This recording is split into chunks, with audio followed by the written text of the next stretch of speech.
നമസ്തേ. അതിരില്ലാത്ത ആചാരലംഘനം തുടർന്ന് ദേവസ്വം ബോർഡ്. ശബരിമലയിൽ തുടങ്ങി ഗുരുവായൂരിൽ വരെ എത്തി നിൽക്കുന്നു ആചാരലംഘനങ്ങൾ. ഗുരുവായൂരിൽ ഏകാദശി ദിനത്തിൽ നടത്തേണ്ട ഉദയാസ്തമയ പൂജ തോന്നുമ്പോൾ നടത്തുന്നു. ഭക്തജന തിരക്ക് പരിഹരിച്ചെന്ന മുടന്തൻ ന്യായവും. അതോടൊപ്പം ഗുരുവായൂർ ക്ഷേത്രഭൂമിയിൽ അവകാശവാദം ഉന്നയിച്ച് വഖഫ് ബോർഡ്. ഒരു വശത്ത് ദേവഭൂമി കയ്യേറാൻ ശ്രമിക്കുന്നവർക്ക് കുടപിടിക്കുന്നു, മറുവശത്ത് ഭക്തർക്ക് അവഗണന. പൂജാദ്രവ്യങ്ങൾക്ക് വരെ കൊള്ളവില ഈടാക്കുന്നത് മുതൽ സന്നിധാനത്ത് ശുചിമുറികളിലെ സൗകര്യമില്ലായ്മ വരെ അടിമുടി ഭക്തർക്കെതിരായ നിലപാടുകൾ. ഇവയ്ക്ക് പരിഹാരം തേടുമ്പോൾ അവയ്ക്ക് പരിഹാരം കാണാതെ ആരുടെ താല്പര്യമാണ് ദേവസ്വം ബോർഡും ജില്ലാ ഭരണകൂടവും സർക്കാരും സംരക്ഷിക്കുന്നത്? ക്ഷേത്രഭരണം ഭക്തർക്ക് വിട്ടു നൽകണമെന്ന് സുപ്രീം കോടതി വരെ പറഞ്ഞിട്ടുള്ള നമ്മുടെ രാജ്യത്താണ് ഭക്തർക്കെതിരായ നിലപാടുകൾ ദേവസ്വം ബോർഡുകൾ സ്വീകരിക്കുന്നത്. സഹിക്കാവുന്നതിനും അപ്പുറമായി എത്ര നാൾ കയ്യും കെട്ടി നോക്കി നിൽക്കാനാകും? വിശ്വാസി സമൂഹത്തോടുള്ള ഈ വെല്ലുവിളികൾ എങ്ങനെ നേരിടും? ക്ഷേത്രങ്ങൾ ഭരിക്കേണ്ടതാര്? മാറി മാറി വരുന്ന രാഷ്ട്രീയ പാർട്ടികളുടെ മേലാളന്മാരോ അവർ നിയോഗിക്കുന്ന രാഷ്ട്രീയ ഭിക്ഷാന്തേഹികളോ? ജനം സൺഡേ ഡിബേറ്റ് ചർച്ച ചെയ്യുന്നു. ദേവസ്വം ബോർഡുകൾ ആർക്കു വേണ്ടി? ചർച്ചയിലെ അതിഥികൾ: ഹിന്ദു ഐക്യവേദി രക്ഷാധികാരി KP ശശികല ടീച്ചർ, സാമൂഹ്യ നിരീക്ഷകൻ വിദ്യാസാഗർ ഗുരുമൂർത്തി, ഇടതു നിരീക്ഷകൻ ഡോക്ടർ B ജയരാജ്. നമസ്തേ. എല്ലാ അതിഥികൾക്കും പ്രേക്ഷകർക്കും സൺഡേ ഡിബേറ്റിലേക്ക് സ്വാഗതം. ആദ്യം തന്നെ ശ്രീ KP ശശികല ടീച്ചറിലേക്ക്. ചോദ്യത്തിന്റെ ആവശ്യമില്ല, നേരിട്ട് കണ്ടതാണ് ഏറ്റവും ഒടുവിൽ എരുമേലിയിൽ. ടീച്ചർ, ഒറ്റ ചോദ്യം: ഇതാർക്ക് വേണ്ടിയാണ് ഈ ദേവസ്വം ബോർഡുകൾ? ക്ഷേത്രം ഭരിക്കേണ്ടത് ഇവരാണോ? ആർക്കു വേണ്ടിയാണ് ദേവസ്വം ബോർഡുകൾ എന്നുള്ളത്, ദേവസ്വം എന്നുള്ളതിൽ നമുക്ക് വാക്കെന്ന് മനസ്സിലാവുന്നുണ്ട്, അത് എല്ലാം ദേവന്റെയാണ്. പക്ഷെ ഇവിടെ അക്ഷരാർത്ഥത്തിൽ നടക്കുന്നത് രാഷ്ട്രീയക്കാരുടെ ഒരു കൂത്തരങ്ങായി അത് മാറുന്നു. നേരത്തെ പറഞ്ഞതുപോലെ തന്നെ രാഷ്ട്രീയക്കാർക്ക്, രാഷ്ട്രീയ ഭിക്ഷാന്തേഹികൾക്ക് വീതം വെക്കാനുള്ള വെറും ഒരു ബോർഡ് മാത്രമാണത്. വിവിധ ബോർഡുകളുടെയും കോർപ്പറേഷനുകളുടെയൊക്കെ ഒരു പാർട്ടി അധികാരത്തിൽ കയറിയാൽ അവരുടെ MLA അല്ലെങ്കിൽ MP സ്ഥാനങ്ങൾ കിട്ടാത്തവർക്ക് വേണ്ടി ബോർഡുകളും കോർപ്പറേഷൻ സ്ഥാനങ്ങളൊക്കെ അവർ വീതം വെക്കാറുണ്ട്. അത്തരത്തിൽ വീതം വെച്ച് കളിക്കാനുള്ള ഒന്ന് മാത്രമാണ് അവരെ സംബന്ധിച്ചിടത്തോളം ദേവസ്വം ബോർഡ്. ഇപ്പം നമുക്കറിയാം, ഇപ്പോൾ ഹിന്ദു ഐക്യവേദിയുടെ സംസ്ഥാന സെക്രട്ടറി കൊടുത്ത ഒരു കേസിൽ സജീവ രാഷ്ട്രീയക്കാർ ദേവസ്വത്തിൻ്റെ ക്ഷേത്രങ്ങളുടെ ട്രസ്റ്റി ബോർഡിൽ വരരുത് എന്ന് കോടതി വിധിയുണ്ടായി. പക്ഷെ ഇവിടെ നമ്മൾ കാണുന്നത് ഏറ്റവും പ്രധാനപ്പെട്ട, ഒരു പക്ഷേ ലോകം തന്നെ ശ്രദ്ധിക്കുന്ന തീർത്ഥാടന കേന്ദ്രമായ ശബരിമലയടക്കം ഉൾപ്പെടുന്ന തിരുവിതാംകൂർ ദേവസ്വം ബോർഡിൻ്റെ പ്രസിഡന്റ് സ്ഥാനം എന്നൊക്കെ പറഞ്ഞാൽ എത്ര നിസ്സാരമായാണ് രാഷ്ട്രീയം മാറി വരുന്നവർക്ക്, കാലുമാറ്റക്കാർക്ക് വേണ്ടി അത് സംവരണം ചെയ്ത് വെക്കുന്നത്. അപ്പോൾ തങ്ങളുടെ കൂടെ വന്നാൽ തങ്ങൾക്ക് വീതം വെക്കാനുള്ള വെറും ഒരു സ്ഥാനം മാത്രമാണ് അത് എന്ന് കാണുന്നു. അപ്പൊ അത്തരം ആ ഒരു നിരുത്തരവാദപരമായ പെരുമാറ്റത്തിന്റെ ബാക്കി അതിപ്പോൾ അനുഭവിക്കേണ്ടി വരുന്നത് സത്യം പറഞ്ഞാൽ സാക്ഷാൽ ഭക്തരാണ്.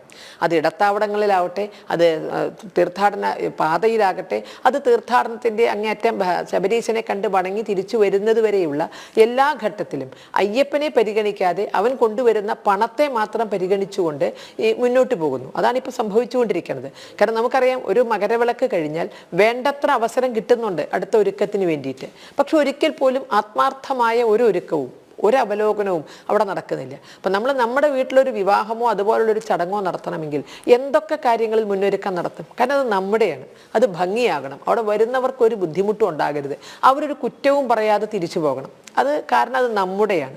ആ നമ്മുടെ എന്നൊരു കാഴ്ചപ്പാട് ദേവസ്വം ബോർഡിന് വരുന്നില്ല. അതുകൊണ്ട് തന്നെ വേണമെങ്കിൽ വരട്ടെ, വന്നവർ പോകട്ടെ, ഈ വരുന്ന പണത്തിനപ്പുറം മറ്റൊരു ശ്രദ്ധയുമില്ല. ഇപ്പം നമുക്കറിയാം, ഈ ഏറ്റവും പ്രധാനമായിട്ട് ശുചിമുറികൾ അടക്കം, അത് എരുമേലിയിലാകട്ടെ, നിലയ്ക്കലാകട്ടെ, അത് സന്നിധാനത്താകട്ടെ, പമ്പയിലാകട്ടെ, അതെങ്കിലും മര്യാദയ്ക്ക് അവർക്ക് വേണ്ടത്ര ആവശ്യത്തിനുള്ളതുണ്ടോ, അത് ഭംഗിയായി നടത്തപ്പെടുന്നുണ്ടോ? ഇത്തരം ഏതെങ്കിലും ഒരു കാര്യങ്ങളിൽ വേണ്ടപ്പെട്ട ആരുടെയെങ്കിലും ശ്രദ്ധ പതിഞ്ഞിട്ടുണ്ടോ? അത് കരാറെടുക്കുന്നവർ എന്തൊക്കെയോ ചെയ്യുന്നു. അവർക്ക് ദേവസ്വം ബോർഡിന് എടുക്കുന്ന കരാറിന്റെ പണം അവർക്ക് കിട്ടിയാൽ മതി. അതിനപ്പുറത്ത് അയ്യപ്പ ഭക്തർക്ക് ഇത് ഉപയോഗിക്കാൻ സാധിക്കുന്നുണ്ടോ എന്ന യാതൊരു ശ്രദ്ധയുമില്ല. ഇപ്പൊ പമ്പയിലൊക്കെ നമ്മൾ കണ്ടു, നിർമ്മാണ പ്രവർത്തനങ്ങൾ ഇപ്പോഴും നടന്നുകൊണ്ടിരിക്കുന്ന ഒരവസ്ഥ. അപ്പൊ ഇത്രയും സമയം കിട്ടിയിട്ട് എന്താണ് ഇവർ ചെയ്തത്? പ്രളയകാലത്ത് വന്നടിഞ്ഞ മണ്ണോ മണല് പോലും നീക്കം ചെയ്യാതെ, വേണ്ടത്ര നിർമ്മാണ പ്രവർത്തനങ്ങൾ ഇഷ്ടംപോലെ സമയം കിട്ടിയിട്ടും നടത്താതെ അയ്യപ്പ ഭക്തർ വരുമ്പോൾ അവരോടൊപ്പം പണിയെടുക്കുന്ന ഒരു സാഹചര്യം. എരുമേലിയിലാണ് ആണെങ്കിൽ നമ്മൾ കണ്ടു തീർത്ഥാടകർക്ക് വേണ്ടുന്ന മിനിമം സൗകര്യങ്ങൾ ഒരുക്കുന്നതിൽ പരാജയപ്പെടുന്നു, എന്നാൽ കച്ചവടക്കാർക്ക് വേണ്ടുന്ന എല്ലാ സൗകര്യങ്ങളും ഒരുക്കി കൊടുക്കുന്നു. അവിടെ എരുമേലി ജമാഅത്ത് കമ്മിറ്റിയുടെ തീരുമാനത്തിന് വഴങ്ങിക്കൊണ്ട് ജില്ലാ ഭരണകൂടം അടക്കം വില നിലവാരം ഏകീകരിച്ചു കൊടുത്തപ്പോൾ അവിടെ വഞ്ചിക്കപ്പെട്ടത് അയ്യപ്പ ഭക്തരാണ്. അതുപോലെ തന്നെ നമുക്കറിയാം ഇത്തരം സാധനങ്ങൾ പേട്ട കെട്ടുന്നതിന് ആവശ്യമായ സാധനങ്ങൾ നിർമ്മിക്കുന്നവർ, നമ്മളെപ്പോഴും പറയുന്നത് തൊഴിലാളി വർഗ സർക്കാരാണ് എന്നൊക്കെയാണ് പറയുന്നത്, തൊഴിലാളി വർഗത്തിന് വേണ്ടി നിലകൊള്ളുന്നു. പക്ഷേ ഈ തരം സാധനങ്ങളൊക്കെ നിർമ്മിക്കുന്നവർക്ക് നാമമാത്രമായ പൈസ മാത്രം കിട്ടുകയും എന്നാൽ ഈ പറഞ്ഞ പോലെ ജമാഅത്ത് കമ്മിറ്റി കൈകാര്യം ചെയ്യുന്ന അതിൽ അവരുടെ കച്ചവടക്കാർക്ക് വേണ്ടി അന്യായമായ കൊള്ളവില തീർപ്പിച്ചു കൊടുക്കുകയും ചെയ്യുമ്പോൾ അതിൻ്റെ ഇരയായി അയ്യപ്പ ഭക്തർ മാറുന്നു. അപ്പോൾ ഈ അയ്യപ്പ ഭക്തരെ വെറും ഒരു ചൂഷണ ഉപാധി മാത്രമായി കാണാൻ കാരണം അവർക്ക് ഇതിനോടൊരു മമതയില്ല എന്നുള്ളതാണ്. അപ്പോൾ നമുക്ക് ദേവസ്വം ബോർഡും വഖഫ് ബോർഡും പലരും സമീകരിച്ച് പറയുന്ന കാര്യങ്ങളാണ്. ഇസ്ലാമിക സ്ഥാപനങ്ങളും ഭരിക്കുന്നുണ്ടല്ലോ, വഖഫ് ബോർഡ് ഉണ്ടല്ലോ, ഹൈന്ദവ ക്ഷേത്രങ്ങൾ മാത്രമല്ലല്ലോ ഭരിക്കുന്നത് എന്നൊക്കെ പറഞ്ഞ് പലരും ചർച്ചകളിൽ മേനി നടിക്കാൻ വേണ്ടി അല്ലെങ്കിൽ വിജയിക്കാൻ വേണ്ടി പറയുന്ന കാര്യമുണ്ട്. അവിടെ നമ്മൾ വഖഫ് ബോർഡും ദേവസ്വം ബോർഡും നമ്മളൊന്ന് താരതമ്യപ്പെടുത്തി നോക്കുക. വഖഫ് ബോർഡ് എത്രയൊക്കെ ഭൂമി അവർക്ക് കയ്യേറാൻ സാധിക്കുമോ അതിലേക്കൊക്കെ തന്നെ അവകാശവാദം ഉന്നയിച്ച് ഏത് സാധാരണക്കാരൻ ഇറങ്ങിപ്പോയാലും വേണ്ടിയില്ല എന്ന് പറഞ്ഞ് വഖഫ് ബോർഡ് അന്യായമായ അവകാശവാദങ്ങളുമായി വരുന്നു. അവിടെ ഒരു പക്ഷേ സർക്കാരിന് പോലും ഒന്നും ചെയ്യാൻ കഴിയാത്തൊരു സാഹചര്യം, അല്ലെങ്കിൽ ഒന്നും ചെയ്യാനില്ല, കാരണം ചെയ്തു കഴിഞ്ഞാൽ വോട്ട് പോകുമോ എന്നവർ ഭയക്കുന്നു. എന്നാൽ ദേവസ്വം ബോർഡിൻ്റെ സ്ഥിതിയോ, ക്ഷേത്ര സ്വത്തുക്കൾ എത്ര അന്യാധീനപ്പെട്ടാലും അവരെ സംബന്ധിച്ച് കുഴപ്പമില്ല, അവരും അന്യാധീനപ്പെടുത്താൻ തയ്യാറാണ്. എന്ത് വേണേ തൂക്കി വിൽക്കും, ഇളക്കിയെ കിട്ടുമെങ്കിൽ അഷ്ടബന്ധമിട്ട് ഉറപ്പിക്കുന്നത് കൊണ്ടാകാം വിഗ്രഹങ്ങൾ ഇളക്കി വിൽക്കാൻ സാധിക്കാത്തത്, അതുമല്ലെങ്കിൽ ഭക്തരുടെ ഒരു ശ്രദ്ധ കൊണ്ട്. ഇനി വിഗ്രഹം ഇളക്കി വിറ്റാൽ പണം കിട്ടുമെങ്കിൽ, ലേലം ചെയ്യാൻ സാധിക്കുമെങ്കിൽ അതും ലേലം ചെയ്യാൻ അവർ തയ്യാറാണ്. അപ്പോൾ ദേവസ്വത്തിന് ഒരു രൂപയുടെയെങ്കിലും വരുമാനം അധികം ഉണ്ടാക്കണമെന്നോ അത് അയ്യപ്പ ഭക്തർക്ക് പരമാവധി അല്ലെങ്കിൽ ക്ഷേത്രത്തിലെ ഭക്തർക്ക് പരമാവധി സൗകര്യങ്ങൾ ചെയ്തു കൊടുക്കത്തക്ക വിധത്തിൽ അത് ഉപയോഗിക്കണമെന്നോ ഹൈന്ദവ സമൂഹത്തിൻ്റെയും ഹിന്ദു ധർമ്മത്തിൻ്റെയും ഒക്കെ വളർച്ചയ്ക്കും പാലനത്തിനും പോഷണത്തിനും അത് ഉപയോഗിക്കണമെന്നോ എന്ന യാതൊരു കാഴ്ചപ്പാടും ദേവസ്വം ബോർഡിനില്ല. ശരിക്കും പറഞ്ഞാൽ അതിൻ്റെ ചെയ്യാൻ പാടില്ലാത്തൊരു തലത്തിലേക്ക് വഖഫ് ബോർഡ് ചെയ്തിട്ട് പോലും ദേവസ്വം ബോർഡ് ഒന്നും പഠിക്കുന്നില്ല. ദേവസ്വം മന്ത്രിക്ക് ആരോടാണ് ഉത്തരവാദിത്വം? സ്വന്തം പാർട്ടിയോട്. ദേവസ്വം ബോർഡ് പ്രസിഡന്റിന് ആരോടാണ് ഉത്തരവാദിത്വം? അയ്യപ്പ ഭക്തരോടല്ല, ഭഗവാനോടല്ല, ക്ഷേത്രങ്ങളോടല്ല. അവർക്കും ഉത്തരവാദിത്വം അത് ആരാണോ ഈ സ്ഥാനം തന്നത് ആ രാഷ്ട്രീയ പാർട്ടിക്കാരോട് മാത്രമാണ് അവർക്ക് ഏതെങ്കിലും തരത്തിലുള്ള പ്രതിബദ്ധതയോ ഉത്തരവാദിത്വമോ ഉള്ളത്. ഇത് കാലങ്ങളായി തുടരുന്നു. പ്രശ്നമില്ലാത്ത ഒരു മണ്ഡലക്കാലമെങ്കിലും അയ്യപ്പ ഭക്തർ വളരെ സംതൃപ്തിയോടുകൂടി മടങ്ങിപ്പോകുന്ന, സംതൃപ്തി അവർക്ക് അയ്യപ്പ ദർശനത്തിൽ കിട്ടുന്നുണ്ട്, ബാക്കി ദേവസ്വം ബോർഡിൻ്റെ അനാസ്ഥ കൊണ്ട് അവരുണ്ടാക്കുന്ന ബുദ്ധിമുട്ടുകളില്ലാതെ ഒരു തീർത്ഥാടന കാലമെങ്കിലും സ്വപ്നം കാണാൻ ഇവിടുത്തെ ഭക്തർക്ക് സാധിക്കുമോ?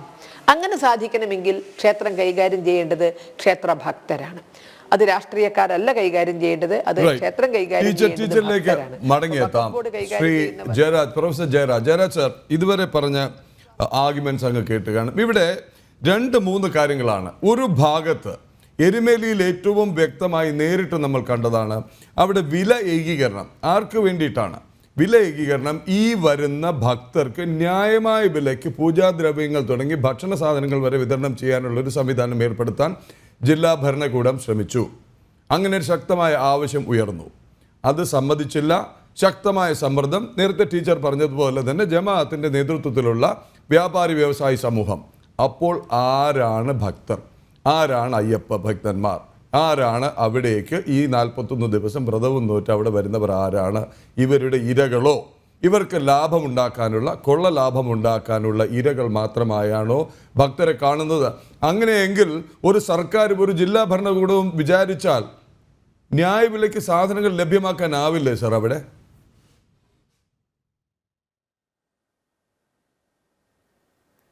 തീർച്ചയായും ഒരു ഭരണകൂടം വിചാരിച്ചു കഴിഞ്ഞാൽ അവിടെ ന്യായമായ രീതിയിൽ വിലയൊക്കെ ഏകീകരിച്ച് കൊടുക്കാനൊക്കെ പറ്റും. പക്ഷേ വേറൊരു വിഷയമുള്ളതെന്ന് വെച്ച് കഴിഞ്ഞാൽ, ഇപ്പം ഞാൻ ജന ടി വി ഒരു പ്രോഗ്രാം ചെയ്ത് ഞാൻ കണ്ടിരുന്നു. അതായത് ഈ ഗതയും ഇതൊക്കെ ഉണ്ടാക്കുന്ന സ്ഥലത്തുനിന്ന് ഇവിടെ വരുമ്പോഴത്തേക്ക് ഇത്രയധികം വില കൂട്ടി വിൽക്കുന്നെന്നും 2 രൂപ 3 രൂപ മാത്രമുള്ള സ്ഥാനത്തിന് 50 രൂപയ്ക്കൊക്കെ വിൽക്കുന്നെന്നും. അതൊരു സിമ്പിൾ എക്കണോമിക്സ് ആണ്. കാരണം എന്ന് വെച്ച് കഴിഞ്ഞാൽ നമുക്ക് വീട്ടിൽ ഒരു കുപ്പി വെള്ളത്തിന് കിണറ്റിൽ നിന്നെടുക്കുമ്പോൾ ഒരു വിലയും കൊടുക്കണ്ട. അത് എയർപോർട്ടിലാവുമ്പോഴത്തേക്കും അതിൻ്റെ വില 50 രൂപയാവുന്നു, ഫ്ലൈറ്റിനുള്ളിലാവുമ്പോഴത്തേക്കും അതിൻ്റെ വില വ്യത്യാസം വരുന്നു. അതുപോലെ തീർത്ഥാടന കേന്ദ്രങ്ങളിലാകട്ടെ, ടൂറിസ്റ്റ് സ്പോട്ടുകളിലാകട്ടെ, ഇതുപോലെ സാധനങ്ങൾക്ക് ന്യായമായ വിലയിൽ കൂടുതൽ വില അവിടെ ഈടാക്കാറുണ്ട്. കാരണം അത്രയും ദൂരം അവർ കൊണ്ടുവരുന്നതിൻ്റെ കമ്മ്യൂട്ടേഷൻ, അതിൻ്റെ ചാർജസ്, പിന്നെ അവർക്കുണ്ടാകുന്ന ലാഭം, ഇടനിലക്കാർക്കുണ്ടാകുന്ന ലാഭം, ഇതെല്ലാം കൂടെ കഴിഞ്ഞിട്ടാണ് അവരെടുക്കുന്നത്. അപ്പോൾ നമുക്ക് ആ ഉണ്ടാക്കുന്ന സ്ഥലത്ത് കൊടുക്കുന്ന വിലയ്ക്കൊന്നും നമുക്ക് ഒരു സാധനം സപ്ലൈ ചെയ്യാൻ പറ്റില്ല. എന്നാലും ന്യായമായ വില ലഭ്യമാക്കുക എന്നുള്ളത് അത്യാവശ്യം തന്നെയാണ് ഭക്തരെ സംബന്ധിച്ചിടത്തോളം. ഞാൻ ശബരിമലയിൽ പോയിട്ടുണ്ട്, 2-3 പ്രാവശ്യം പോയിട്ടുണ്ട്. വളരെ കൊച്ചു പ്രായത്തിൽ ഏതാണ്ട് 9ാം ക്ലാസ് വരെ, ഞാൻ 9ാം ക്ലാസ്സിൽ പഠിക്കുന്നവരെ ഞാൻ ശബരിമലയിൽ പോയിട്ടുണ്ട്. 41 ദിവസം വ്രതം എടുത്ത് തന്നെയാണ് ആദ്യത്തെ തവണ പോയത്. രണ്ടാമത്തെ പ്രാവശ്യം അത്രയധികം വ്രതം എടുക്കാനൊന്നും പറ്റിയില്ല. അതിനുശേഷം അഭൂതപൂർവമായ ജനത്തിരക്കായിരുന്നു. കഴുതകളും പിന്നെ ഈ പറഞ്ഞ കണക്കല്ല മനുഷ്യ വിസർജ്യമൊക്കെ നടന്ന കാലുമൊക്കെ മുറിഞ്ഞ് വല്ലാത്തൊരവസ്ഥയിലായിരുന്നു അന്ന് പോയിക്കൊണ്ടിരുന്നത്. അതിനുശേഷം ഇപ്പം അങ്ങനെയല്ല, ഇപ്പോൾ കുറച്ച് വ്യത്യാസങ്ങളൊക്കെ വന്നിട്ടുണ്ട്. ഇത്തവണ ഉണ്ടായിട്ടുള്ളതെന്ന് വെച്ച് കഴിഞ്ഞാൽ ഈ നടപ്പന്തലുകൾ ഉണ്ടാക്കിയിട്ടുണ്ട് കുറേ അധികം. അത് ജർമ്മൻ സാങ്കേതിക വിദ്യ ഉപയോഗിച്ച് ജർമ്മൻ നടപ്പന്തലുകളാണ്. ഒരു 4 ഉണ്ടായിരുന്നുള്ളൂ, ഒരു 8, 10, 15 ഒക്കെ ഇപ്പോൾ ആക്കിയിട്ടുണ്ട്. പിന്നെ ഒന്നാമത്തെ പ്രശ്നം എന്ന് പറഞ്ഞാൽ ശബരിമല വികസനത്തിനെ കുറിച്ച് നമ്മൾ പറയുമ്പോൾ ഈ പറഞ്ഞത് കണക്കല്ല സാധാരണ ഒരു വികസനം ഉണ്ടാക്കുന്ന കണക്കല്ല ഉണ്ടാക്കാൻ പറ്റിയൊരു സ്ഥലമല്ല ശബരിമല. കാരണം അതൊരു പരിസ്ഥിതി ലോല പ്രദേശമാണ്. കേന്ദ്രത്തിൻ്റെ ശക്തമായ നിയമങ്ങളുണ്ട്. അതുപോലെ തന്നെ പൈസ ചിലവാക്കുന്ന കാര്യത്തിൽ കോടതി അല്ലെങ്കിൽ ഓംബുഡ്സ്മാൻ്റെ കീഴിൽ 20 ലക്ഷം രൂപ മാത്രമുള്ള നിർമ്മാണ പ്രവർത്തനങ്ങൾ മാത്രമേ ഒരേ സമയത്ത്, അല്ലെങ്കിൽ കോടതിയിൽ നിന്ന് പ്രത്യേക ഓർഡർ മേടിച്ചേ ചെയ്യാൻ പറ്റൂ. അങ്ങനെ ചില പരിമിതികൾ അവിടെയുണ്ട്. ആ പരിമിതികളൊക്കെ ഓവർകം ചെയ്തുകൊണ്ടാണ് കുറേയധികം കാര്യങ്ങൾ അവിടെ ചെയ്യുന്നത്. പിന്നെ എക്സ്പൊണൻഷ്യൽ ഗ്രോത്താണ്. ഭക്തന്മാരുടെ തിരക്കെന്ന് പറയുന്നത് ഓരോ വർഷവും 2 ഇരട്ടി 3 ഇരട്ടി ഒന്നുമല്ല, അതിലധികം ആളുകൾ വന്ന് മറിയുകയാണ്. അപ്പോൾ ഇത്രയധികം ആളുകൾ വരുമെന്നുള്ള പ്രതീക്ഷയിലാണ് ഇത്തവണ ടോക്കൺ സംവിധാനം ഏർപ്പെടുത്തിയത്. നേരത്തെ ഓൺലൈൻ ബുക്കിംഗ് ഒക്കെ ഏർപ്പെടുത്തിയത്. ആ ഓൺലൈൻ ബുക്കിംഗ് സാധാരണക്കാരായുള്ള ആളുകൾക്ക് ബുദ്ധിമുട്ടാവുമെന്ന് കണ്ടതുകൊണ്ട് അത് തന്നെ മാറ്റി, ആ തീരുമാനം മാറ്റുകയുണ്ടായി. അപ്പോൾ ഭക്തർക്ക് പരമാവധി ബുദ്ധിമുട്ടില്ലാത്ത രീതിയിൽ ഒരു ജനാധിപത്യ സംവിധാനത്തിൽ നമ്മൾ ജീവിക്കുമ്പോൾ ഇതൊക്കെ നമുക്ക് നടപ്പിലാക്കാനായിട്ട് സാധിക്കൂ. പിന്നെ ഭക്തന്മാരെ ഏൽപ്പിക്കുക എന്ന് പറയുമ്പോൾ ആരാണ് ഈ ഭക്തന്മാരെന്ന് പറയുന്നത്? അല്ലാതെ ഇതിനൊന്ന് ഒരു ഓഡിറ്റിങ്ങും കാര്യങ്ങളും കൃത്യമായിട്ടുള്ള ഓഡിറ്റിങ്ങും കാര്യങ്ങളൊന്നും അവിടെ നിന്ന് വരത്തില്ല. നമുക്കറിയാം ഒരുപാട് സ്വകാര്യ അമ്പലങ്ങളുണ്ട്. ആ അമ്പലങ്ങളിലൊക്കെ ട്രസ്റ്റുകളുണ്ട്. ഈ ട്രസ്റ്റുകൾ എങ്ങനെയൊക്കെയാണ്, അമ്പലങ്ങൾ മാത്രമല്ല പള്ളികളാണെങ്കിലും ശരി തന്നെ, മോസ്കുകളാണെങ്കിലും ശരി തന്നെ, സ്വകാര്യ അവരുടെ താല്പര്യങ്ങൾക്ക് വേണ്ടിയിട്ടാണ് അവർ വിദ്യാഭ്യാസ സ്ഥാപനങ്ങൾ ഉണ്ടാക്കുന്നതും അതിൻ്റെ ലാഭം എടുക്കുന്നതും അവരുടെ ട്രസ്റ്റ് മെമ്പർമാരുടെ താല്പര്യത്തിന് വേണ്ടിയിട്ടാണ്. അതുകൊണ്ട് ഒരു ഗവൺമെൻറ്റിൻ്റെ ഒരു ഇത് എന്താണ് പറയുന്നത്, ഗവൺമെൻറ് ഇടപെടുന്നത് തന്നെയാണ് ഇത്തരം കാര്യങ്ങൾ നല്ലത്. കാരണം ഒന്ന് ഈ സെക്യൂരിറ്റിയുടെ ഇഷ്യൂസ് ഉണ്ട്, 2 പരിസ്ഥിതിയുടെ ഇഷ്യൂസ് ഉണ്ട്, 3 ഈ പറഞ്ഞ കണക്കുപോലെ ചൂഷണം ഒഴിവാക്കാനൊക്കെ പറ്റും. പിന്നെ ഈ പരിമിതികളിലുള്ളിൽ നിന്നുകൊണ്ടാണ് ഇപ്പോൾ ഒരു ശബരിമലയിൽ വരുന്നൊരു ഭക്തനെ അറിയാം. ഞാനൊക്കെ ശരണം വിളിക്കുമ്പോൾ വിളിച്ചത് കല്ലും മുള്ളും കാലുക്കും എത്തേന്നാണ്. അപ്പോൾ ഇത്ര ദുരിതങ്ങൾ താണ്ടി വരാമെന്ന് എന്ന് പറഞ്ഞ് മനഃപൂർവ്വം മടങ്ങി വരാം. കല്ലും മുള്ളും കാലിക്കും എത്ത എന്ന് പറയുന്നത് വ്രതത്തിന്റെ കൂടി ഭാഗമാണ് സർ.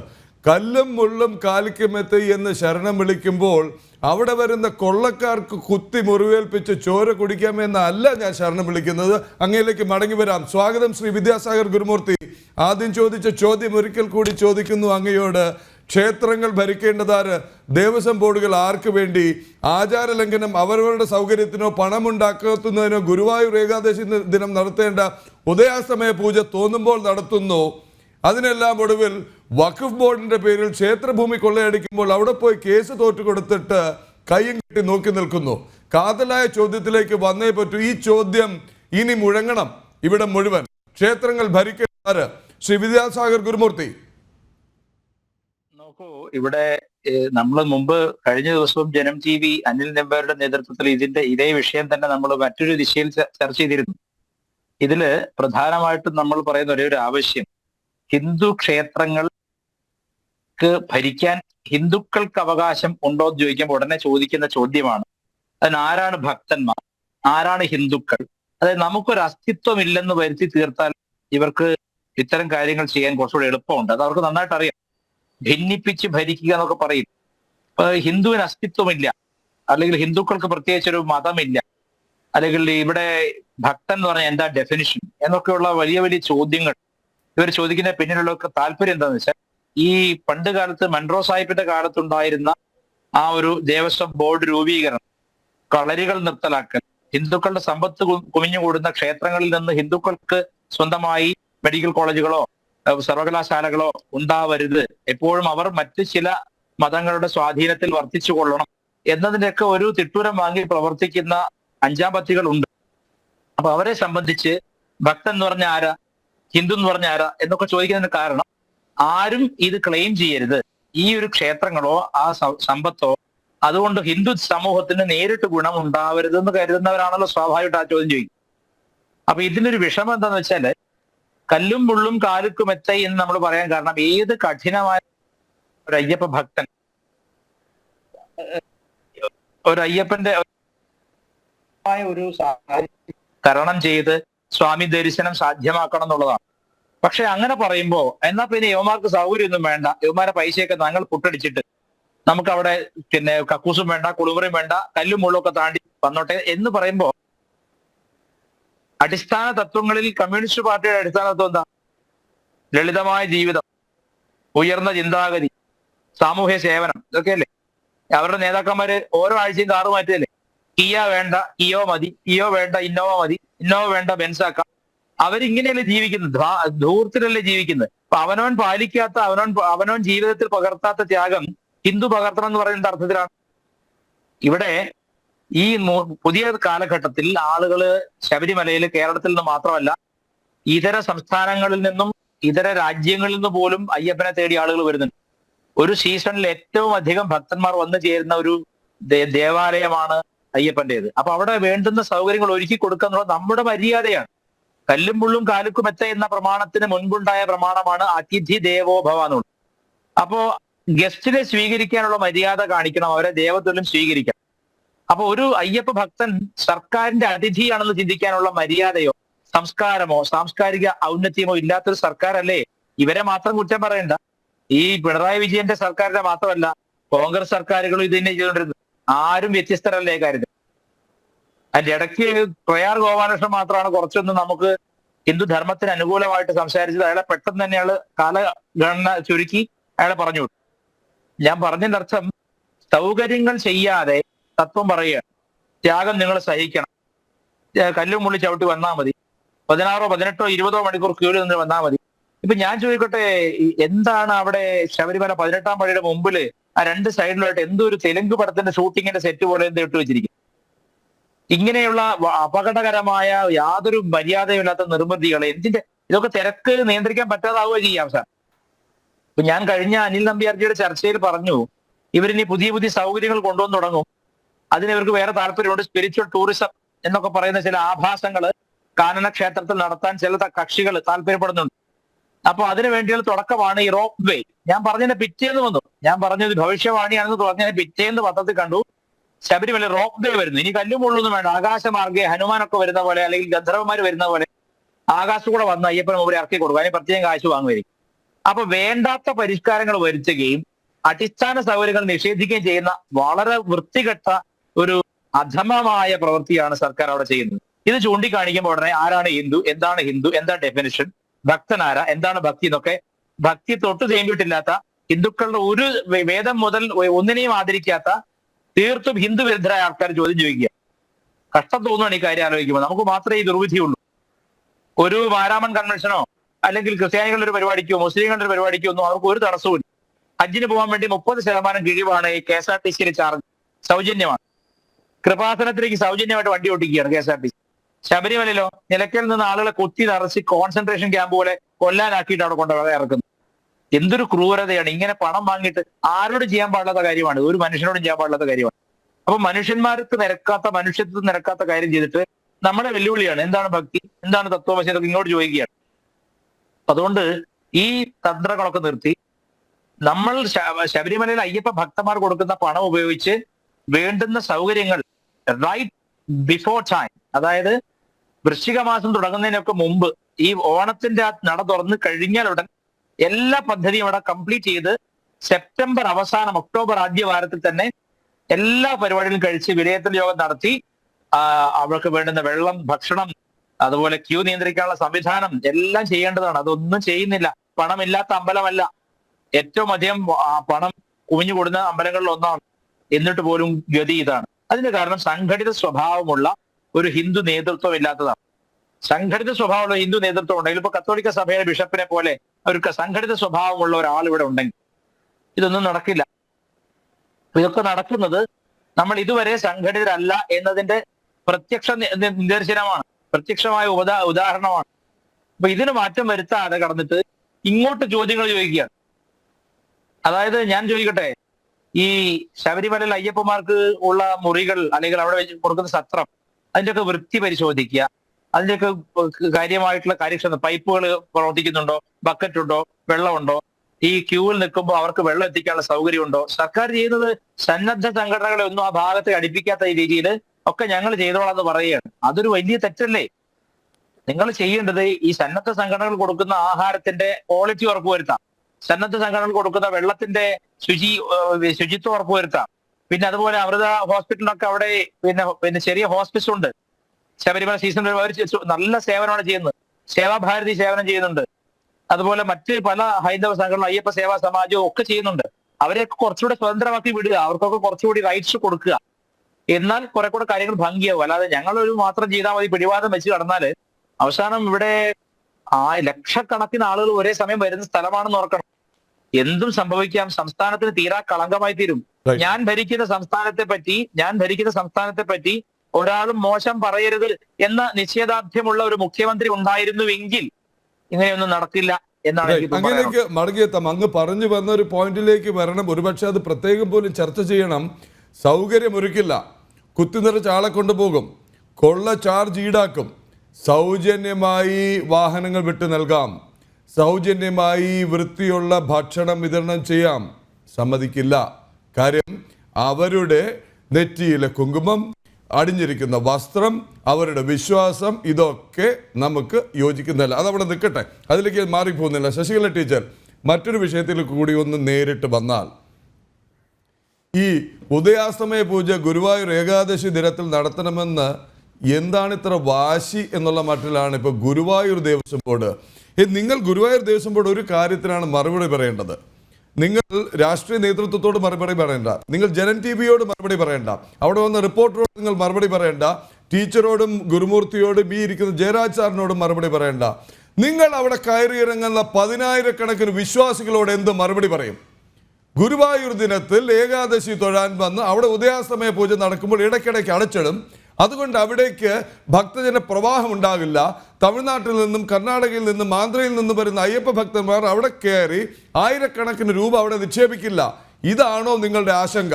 നേരിട്ട് തുറന്ന് പറയണം, നേരിട്ട് ചോദിക്കാണ്. ശശികല ടീച്ചർ എന്തുമാവാം എന്നുള്ള അവസ്ഥയിലേക്ക് എത്തിയിരിക്കുകയാണോ? ആചാരങ്ങൾ എടുത്തിട്ട് അമ്മാനമാടുകയാണോ?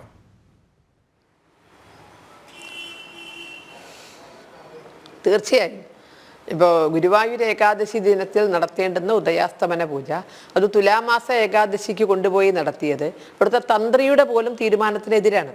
ഒരു ക്ഷേത്രത്തിലെ ആചാരകാര്യങ്ങളിൽ അവസാന വാക്ക് പറയേണ്ടത് തന്ത്രിയാണ് എന്ന് ബഹുമാനപ്പെട്ട കോടതി പോലും നിരീക്ഷിച്ചിട്ടുണ്ട്. അപ്പോൾ ആ ബഹുമാനപ്പെട്ട തന്ത്രിയുടെ പോലും വാക്കുകൾ കേൾക്കാതെയാണ് ഗുരുവായൂർ ഏകാദശി ദിനത്തിൽ ഉദയാസ്തമന പൂജ മാറ്റിയത്. ഇപ്പം നേരത്തെ പറഞ്ഞതുപോലെ തന്നെ ഇവർ നമ്മളോട് ആരോടും ഉത്തരം പറയണ്ട, ഇനി ഒരുപക്ഷെ ഭക്തരോടും ഉത്തരം പറയണ്ട. പക്ഷേ അകത്തിരിക്കുന്ന കണ്ണനുണ്ടല്ലോ, അകത്തിരിക്കുന്ന ഗുരുവായൂരപ്പനുണ്ടല്ലോ, ആ ഗുരുവായൂരപ്പൻ്റെ ഹിതമെങ്കിലും നോക്കിയാണോ ഇത്തരം കാര്യങ്ങൾ ചെയ്യേണ്ടത്?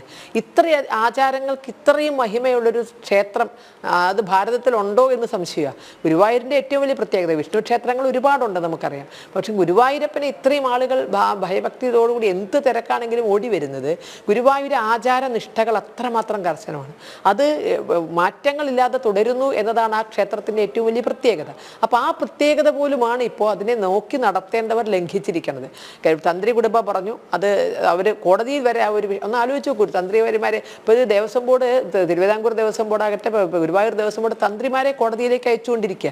ക്ഷേത്രമൂർത്തിയുടെ പിതൃസ്ഥാനത്ത് നിൽക്കുന്ന തന്ത്രിമാരാണ്. ശബരിമല വിഷയത്തിൽ നമുക്കറിയാം, ആചാര ലംഘനം നടത്താൻ വേണ്ടി യുവതീ പ്രവേശനത്തിന് കോപ്പ് കൂട്ടിയപ്പോൾ അവിടെയും ശത്രുപക്ഷത്ത് നിർത്തിയത് തന്ത്രിവര്യന്മാരെയാണ്. അവർ കോടതി കയറേണ്ടി വന്നു. ഇവിടെ സ്വന്തം ക്ഷേത്രത്തിലെ ആചാരം പാലിക്കാൻ വേണ്ടി ഗുരുവായൂർ ഏകാദശി ദിവസമാണ് ആ നടത്തേണ്ടത് ഉദയാസ്തമന പൂജ, അന്ന് തന്നെ നടത്തണം എന്നാവശ്യപ്പെട്ടുകൊണ്ട് തന്ത്രി കുടുംബത്തിന് കോടതി കയറേണ്ട ഒരു ദുര്യോഗം ഉണ്ടായിട്ടുണ്ട്. അപ്പോൾ തന്ത്രി കുടുംബം പറഞ്ഞു, ജ്യോതിഷികൾ ഒന്നടങ്കം പറഞ്ഞു, ഭക്തജനങ്ങൾ പറഞ്ഞു, ഇനി ഇവർക്ക് ആരുടെ വാക്കാണ് കേൾക്കേണ്ടത്? പാർട്ടി ഓഫീസിലെ വാക്കോ? AKG സെൻറ്ററിൽ നിന്നാണോ ഗുരുവായൂരത്തെയും ശബരിമലയിലെയൊക്കെ ആചാരങ്ങൾ നിശ്ചയിക്കേണ്ടത്? 2018 നമ്മളത് മനസ്സിലാക്കിയിട്ടുണ്ട്. അവർക്ക് AKG സെൻറ്ററിൽ നിന്നായിരുന്നു നിർദ്ദേശം കിട്ടിയിരുന്നത്, എങ്ങനെയൊക്കെ യുവതികളെ കയറ്റണം എന്നുള്ളത്, എങ്ങനെയൊക്കെ അയ്യപ്പ ഭക്തരുടെ മനസ്സ് തകർക്കണം എന്നുള്ളത്. അതേ അവസ്ഥ ഇപ്പോൾ ഗുരുവായൂരിൽ സംജാതമായിരിക്കുകയാണ്. കാരണം ഗുരുവായൂർ ആചാര നിബദ്ധമായ ആചാരങ്ങൾക്ക് പ്രസിദ്ധിയാർന്ന ആ ഗുരുവായൂർ ഇത്തരത്തിലൊരിക്കലും ചെയ്യാൻ പാടില്ല. ഗുരുവായൂർ ഏകാദശി വരുന്നേ ഉള്ളൂ. ഗുരുവായൂർ ഏകാദശി ദിവസം നിങ്ങൾ തുലാമാസ ഏകാദശിക്ക് ഉദയാസ്തമന പൂജ നടത്തിയതിനെ ഞങ്ങൾ ചോദ്യം ചെയ്യുന്നില്ല. പക്ഷേ ഗുരുവായൂർ ഏകാദശി ദിവസം അവിടെ നടന്നിരുന്ന ഉദയാസ്തമന പൂജ നടക്കണം, അത് ഉറപ്പാണ്. അവിടെ നട അടയ്ക്കുമെന്നും തുറക്കുമെന്നും അത്തരം ബുദ്ധിമുട്ടുകളൊക്കെ അറിഞ്ഞുകൊണ്ട് തന്നെയാണ് അവിടേക്ക് ഭക്തർ വരുന്നത്. അപ്പോൾ ഭക്തർക്ക് കൂടുതൽ ഭക്തർ എത്തിക്കാൻ വേണ്ടി അല്ലെങ്കിൽ അതിൻ്റെ ബുദ്ധിമുട്ട് ഒഴിവാക്കാൻ വേണ്ടി എന്ന് പറഞ്ഞ് ഗുരുവായൂരപ്പനെ ഇപ്പോൾ അവിടെ നടയ്ക്ക് മുന്നിൽ സ്ഥലമില്ല എന്ന് പറഞ്ഞ് ഗുരുവായൂരപ്പനെ അവിടെ നിർത്തി ഏതെങ്കിലും മൈതാനത്ത് കൊണ്ടുവയ്ക്കാൻ പോകും ഇവർ നാളെ? കാരണം കൂടുതൽ ആളുകൾക്ക് വരാനും പൈസ ഇടാനും ഒക്കെ സൗകര്യം അതാണ്. അതുകൊണ്ട് നമുക്കൊരു കാര്യം ചെയ്യാം, തൃശ്ശൂർ തെക്കങ്കാട് മൈതാനത്തോ അതോ അല്ലെങ്കിൽ മാനാഞ്ചിറ മൈതാനത്തോ ഗുരുവായൂരപ്പനെ കൊണ്ടുവയ്ക്കാം എന്ന് നാളെ ഗുരുവായൂർ ദേവസ്വം ബോർഡ് തീരുമാനിച്ചാൽ അവരെ കുറ്റം പറയാൻ പറ്റും. അല്ലെങ്കിൽ ചാവക്കാട് കടപ്പുറത്തോ അപ്പോൾ ഗുരുവായൂരപ്പനെ കൊണ്ടുവയ്ക്കാം. കാരണം ശ്രീലകത്തിൻ്റെ മുന്നിൽ സ്ഥലം വളരെ കുറവാണ്. ഒന്നോ രണ്ടോ ആളുകൾക്ക് തിക്കി തിരക്കി അതിലൂടെ പോകാൻ സാധിക്കുകയുള്ളൂ. അതുകൊണ്ട് ഇവിടെ ദർശനം വേണ്ട എന്ന് കരുതുമോ? അപ്പോൾ ഇത് ഉള്ള ശബരിമലയിലൊക്കെ പരിമിതികളിൽ പെടുന്നു. ഈ പരിമിതികൾക്കുള്ളിൽ വെച്ചുകൊണ്ട് ഭക്തർക്ക് പരമാവധി എന്ത് ചെയ്തു കൊടുക്കാൻ സാധിക്കും അതിനെപ്പറ്റിയല്ലേ ചിന്തിക്കേണ്ടത്. ഒന്ന് ശബരിമലയിലാണെങ്കിൽ ഭക്തർ വരണ്ട എന്നൊരു തീരുമാനം എടുക്കുന്നു, ഭക്തരെ എങ്ങനെ കുറയ്ക്കാമെന്ന് തീരുമാനിക്കുന്നു. ഗുരുവായൂരാണെങ്കിൽ ആചാരം തന്നെ, ഇപ്പോൾ ഗുരുവായൂർ ഏകാദശി ദിവസം കൂടുതൽ ആളുകളെ തൊഴിയിക്കാൻ വേണ്ടി ഉദയാസ്തമന പൂജ തന്നെ വേണ്ട എന്ന് വെക്കുന്നു, അത് മറ്റൊരു ദിവസം നടത്തുന്നു. അപ്പോൾ അവിടെ എഴുതി വെക്കപ്പെട്ട കൃത്യമായി നിർദ്ദേശിക്കപ്പെട്ട നിഷ്കർഷിക്കപ്പെട്ട ആചാരങ്ങളുണ്ട്. അത് പുലർത്താൻ സാധിച്ചില്ലെങ്കിൽ, അത് ലംഘിക്കപ്പെട്ടാൽ ആ ദേവസ്വം ബോർഡ് ഉടനെ പുറത്തു പോകണം എന്നുള്ളതാണ്. ഗുരുവായൂർ ഏകാദശി ദിവസം ആ ഉദയാസ്തമന പൂജ നടത്താൻ സാധിച്ചില്ല എങ്കിൽ ആ ഒറ്റ കാരണം കൊണ്ട് ഗുരുവായൂർ ദേവസ്വം ബോർഡിന് തുടരാൻ അർഹതയില്ല എന്നാണ് പറയാനുള്ളത്. റൈറ്റ്. ഈ വിഷയം കോടതിയിൽ എത്തിച്ചിരിക്കുകയാണ്. അതിനൊപ്പം തന്നെ ഇവർ പറയുന്ന ഒരു ന്യായമുണ്ട്. ഈ ഗുരുവായൂർ ഏകാദശി ദിനത്തിൽ നടത്തില്ല എന്ന് ഇപ്പോൾ പറയുന്നില്ല, പക്ഷേ അത്തരമൊരു തീരുമാനമെടുക്കാൻ തന്ത്രിയുടെ മേൽ സമ്മർദ്ദമുണ്ടായിരുന്നു. അതിനെ തുടർന്നാണ് തന്ത്രി കുടുംബാംഗങ്ങൾ ഹൈക്കോടതിയെ സമീപിച്ചത്. ഹിന്ദു ഐക്യവേദി രംഗത്തിറങ്ങിയത് പ്രക്ഷോഭവുമായി. നിങ്ങൾ തുലാമാസത്തിൽ ഏകാദശിക്കോ നിങ്ങൾ എല്ലാ മലയാള മാസത്തിലെ എല്ലാ ദിവസവും നിങ്ങൾ ഉദയാസ്തമയ പൂജ നടത്തിക്കൊള്ളൂ, പക്ഷേ ഗുരുവായൂർ ഏകാദശി ദിനത്തിൽ മാത്രമാണ് ഗുരുവായൂർ ദേവസ്വം ബോർഡ് സ്വന്തം ചിലവിൽ ഉദയാസ്തമയ പൂജ നടത്തുന്നത്. മറ്റു ദിവസങ്ങളിൽ വർഷങ്ങൾ കാത്തിരിക്കുന്ന ഭക്തന്മാർ മുൻകൂട്ടി അടയ്ക്കുന്ന ലക്ഷക്കണക്കിന് രൂപ നിങ്ങൾ വാങ്ങിവെച്ചിട്ടാണ് നടത്തുന്നത്.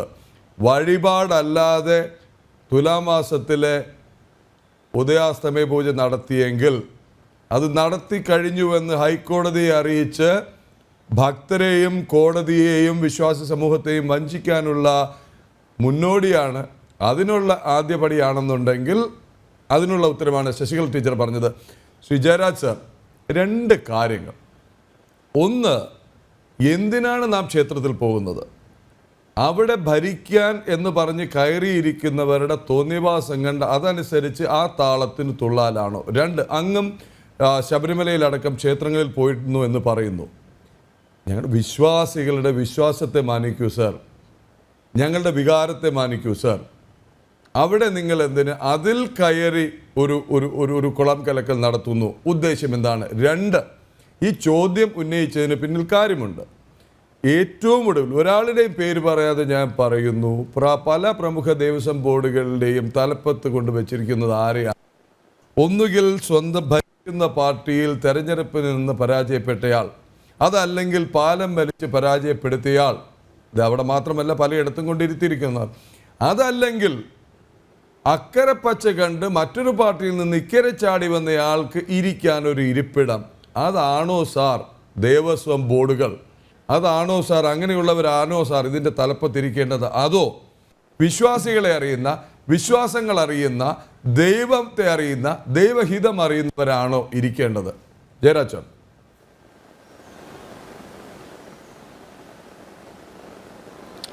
അതിനു മുമ്പ് എനിക്ക് ആദ്യമേ രണ്ട് കാര്യങ്ങൾ. ഒന്ന്, ഞാൻ ഈ കല്ലുമുള്ളും കാലക്കത്തെ എന്ന് പറഞ്ഞതിനെ മിസ്കോട്ട് ചെയ്യുകയുണ്ടായി.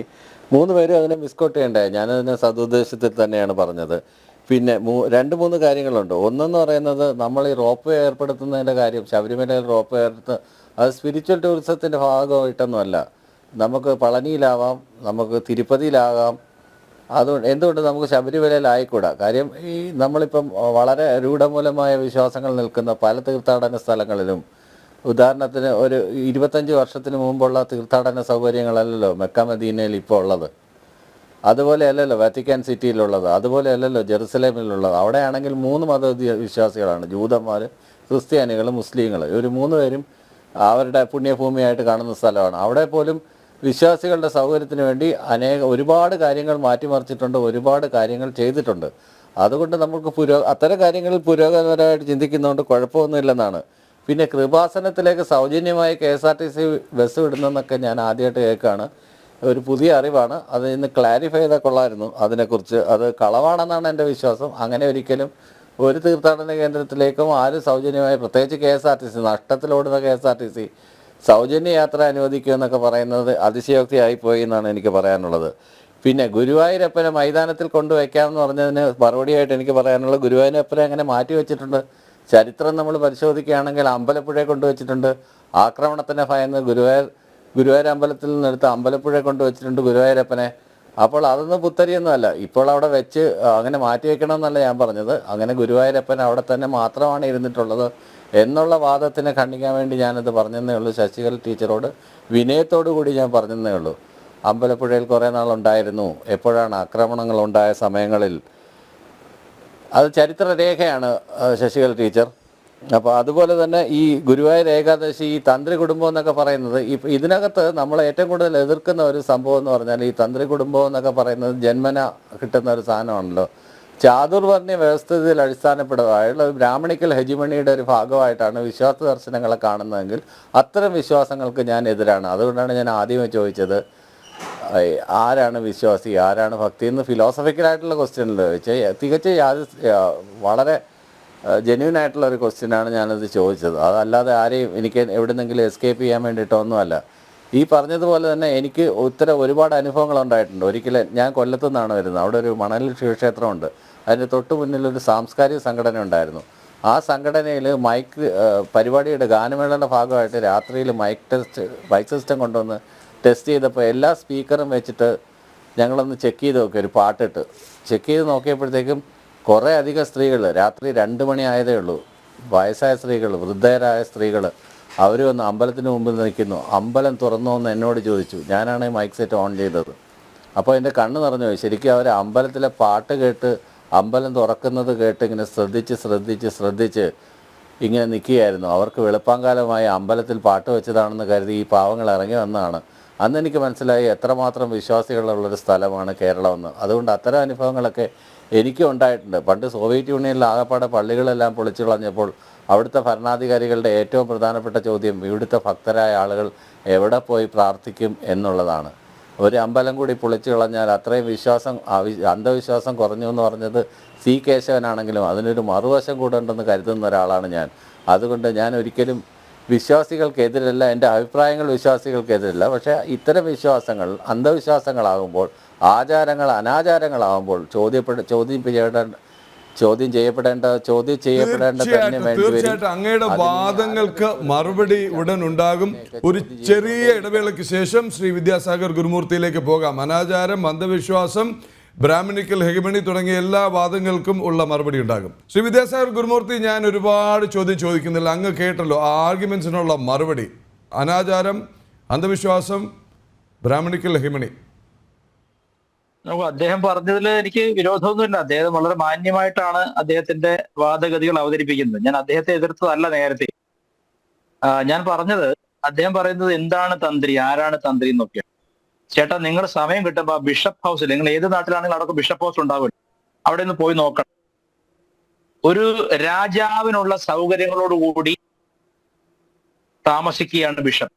ആ മതത്തിന്റെ ആളുകൾ അവരുടെ പൗരോഹിത്യത്തിന് സമ്പൂർണ്ണ ബഹുമാനം കൊടുത്തുകൊണ്ടാണ് ജീവിക്കുന്നത്.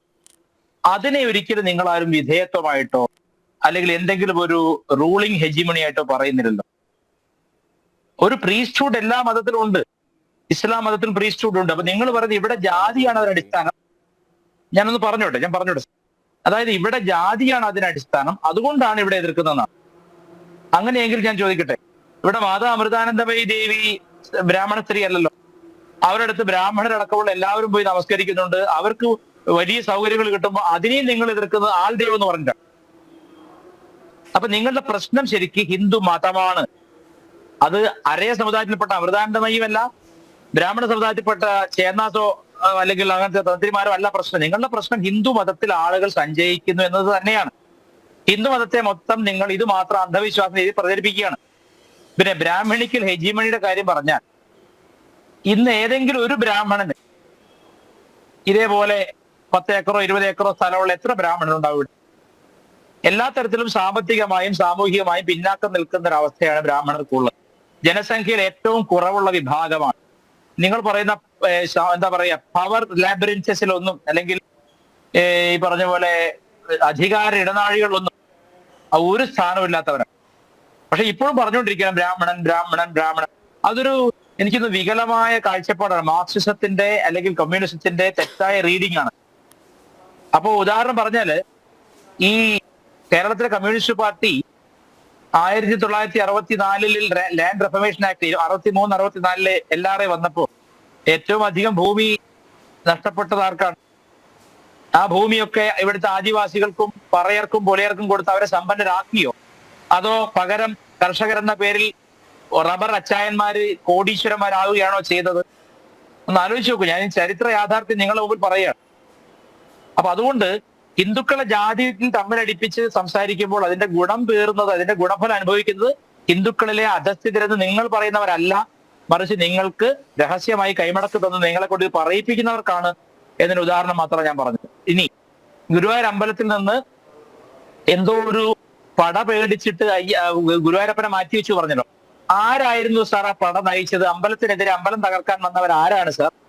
അത് ബ്രാഹ്മണരായിരുന്നോ? അവരുടെ പേരൊന്ന് പറയാമോ? ഏത് മതവിഭാഗക്കാരാണ്? ഏത് പ്രത്യേക വ്യക്തിയാണ് ഗുരുവായൂർ അമ്പലം ആക്രമിക്കാൻ വന്നതും അവിടുന്ന് അമ്പലപ്പുഴയിലേക്ക് മാറ്റേണ്ടി വന്നതും? അത്തരത്തിലൊരു സാഹചര്യം ഇപ്പോഴുണ്ടോ? അപ്പൊ അവരുടെ പേര് പറയാൻ മടി. ഇസ്ലാമിക ഭീകര ശക്തികളാണ് ആക്രമിക്കാൻ വന്നത് അമ്പലം എന്ന് പറയാൻ മടി. കാരണം കമ്മ്യൂണിസ്റ്റ് പാർട്ടിക്കും മറ്റും ചെല്ലും ചെലവും കൊടുക്കുന്ന ഇപ്പോഴും ഈ ന്യൂനപക്ഷങ്ങൾ എന്നറിയപ്പെടുന്ന മതങ്ങൾ തന്നെയാണ്. അതുകൊണ്ട് ഹിന്ദുക്കളെ നേരിട്ട് എന്തും പറയാം. ഇപ്പൊ ഞാൻ ചോദിക്കട്ടെ, ലോക ചരിത്രത്തിൽ ഒരു സ്ത്രീ എന്തുകൊണ്ട് പോപ്പ് ആവുന്നില്ല? ഒരു കമ്മ്യൂണിസ്റ്റുകാരൻ ചോദിക്കില്ല. ലോക ചരിത്രത്തിൽ എന്തുകൊണ്ട് ഒരു സ്ത്രീക്ക് പള്ളിയിൽ കുർബാന അർപ്പിക്കാൻ അവസരമില്ല? ഒരു കമ്മ്യൂണിസ്റ്റുകാരനും സമരം നടത്തേണ്ട, നവോത്ഥാനം വേണ്ട. ശബരിമലയിൽ ഇത് നടത്തിയവരാണ് ഇവര്. അതിന് കാരണമായിട്ട് നമ്മുടെ പിണറായി വിജയൻ പറഞ്ഞിരുന്നത് ചൊവ്വയിലേക്ക് വരെ ആളുകൾ പോയി തുടങ്ങി, അപ്പോഴാണ് ഇവിടെ സ്ത്രീകൾ കയറാത്ത പ്രശ്നം. ആലോചിച്ച് നോക്കണം. ഒരു മതത്തെ മാത്രം നവോത്ഥാനം കൊണ്ടങ്ങ് കുളിപ്പിച്ച് കുട്ടിയില്ലാതാക്കുമ്പോ അപ്പുറത്ത് ഇതിന്റെ 1000 ഇരട്ടി അനാചാരവും ദുരാചാരവും അസമത്വവും നിലനിൽക്കുന്നുണ്ട്. അതൊന്നും മനസ്സിലാക്കുന്നില്ല. ഒരു ബിഷപ്പ് ഫ്രാങ്കോ എന്ന് പറഞ്ഞവൻ ഏതാണ്ട് 10-30 സ്ത്രീകളുടെ പരാതിയാണ് പോയിരിക്കുന്നത്. അയാളെ പറ്റി ഒരു അക്ഷരം ഇവർ പറഞ്ഞില്ല. ഞാൻ പറഞ്ഞതിനർത്ഥം ഇങ്ങനെ എല്ലാ മതത്തിലും പുഴുക്കുത്തുകൾ ഉണ്ടെന്ന കാര്യത്തിൽ യാതൊരു തർക്കവുമില്ല. പക്ഷെ ഇവിടെ ഏകപക്ഷീയമായിട്ട് ഹെജിമണി ആരോപിക്കുന്നത് അഷ്ടിക്ക് വകയില്ലാത്ത നമ്പൂരിമാരെയാണ്. പിന്നെ തന്ത്രി, ക്ഷേത്രത്തിന്റെ തന്ത്രവിധാനം നിർണയിക്കുന്ന ക്ഷേത്ര ആചാരങ്ങളിൽ അവസാന വാക്കാണ്. അദ്ദേഹത്തെ ബഹുമാനത്തോടുകൂടി തന്നെ വേണം ഹിന്ദുക്കൾ കണക്കാക്കാൻ. മുസ്ലിം മതത്തിലെ ഒരു മുസ്ലിം മേധാവിക്ക് കൊടുക്കുന്ന ബഹുമാനം ഹിന്ദുക്കളും കൊടുക്കണം. ഹിന്ദുക്കൾക്ക് അത് വേണ്ട, അത് ഹെജിമണിയാണ്, എല്ലാവരും ഒന്നാണെന്നൊന്നും അതൊക്കെ നിങ്ങളുടെ പാർട്ടി ഓഫീസിൽ പറഞ്ഞാൽ മതി. അല്ലെങ്കിൽ നിങ്ങൾ എന്ത് ചെയ്യണം? ബിഷപ്പ് ഹൗസുകളിലെ വലിയ കനക സിംഹാസനങ്ങളിൽ നിന്ന് ഇവരിറങ്ങി വരാൻ ഇവരോടും പറയണം. നിരന്തരം പറഞ്ഞുകൊണ്ടിരിക്കും. അത് നിങ്ങൾക്ക് ആർജവമില്ല. പള്ളികളിലും ക്രിസ്ത്യൻ പള്ളികളിലും കുത്തുബ കൊടുക്കാൻ മുസ്ലിം സ്ത്രീകളെയും ക്രിസ്ത്യൻ സ്ത്രീകളെ അനുവദിക്കാൻ പറയണം. അതിനൊന്നും നട്ടലില്ല. എളുപ്പത്തിൽ ചാഞ്ഞു കിടക്കുന്ന മരത്തിൽ ഓടിക്കേറി ആളാവുന്നത് ധൈര്യമല്ല, ഭീരുത്വമാണ്, വിവരമില്ലായ്മയാണ്. പിന്നെ മറ്റൊരു കാര്യം പറഞ്ഞല്ലോ, ടീച്ചർ പറഞ്ഞ അർത്ഥം എന്താണെന്ന് വെച്ചാല് നിങ്ങൾ ഇതിന്റെ അപ്പുറം, അതായത് ആ ശബരിമല അയ്യപ്പനെ വെച്ച് കാറ്റുണ്ടാക്കിയിട്ട് നിങ്ങൾ ഇപ്പൊ എന്ത് ചെയ്തു? സാധാരണഗതിയിൽ നട തുറക്കുന്ന സമയം എപ്പോഴാണ്? 5 മണി. നട അടയ്ക്കേണ്ട സമയം എപ്പോഴാണ്? 11-11:30 മണി. വൈകുന്നേരം എപ്പോഴാണ് തുറക്കേണ്ടത്? 4-4:30 5 മണി. അടയ്ക്കേണ്ട 8:30 ഉള്ളിൽ അടയ്ക്കണം. ഇതാണോ ശബരിമല നടക്കുന്നത്?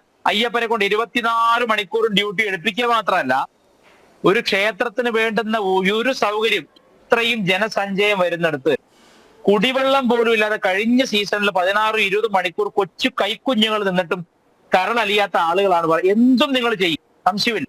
അവിടുന്ന് പണം കിട്ടിയാൽ മതി. അതാണ് ടീച്ചർ പറഞ്ഞതിന്റെ അർത്ഥം.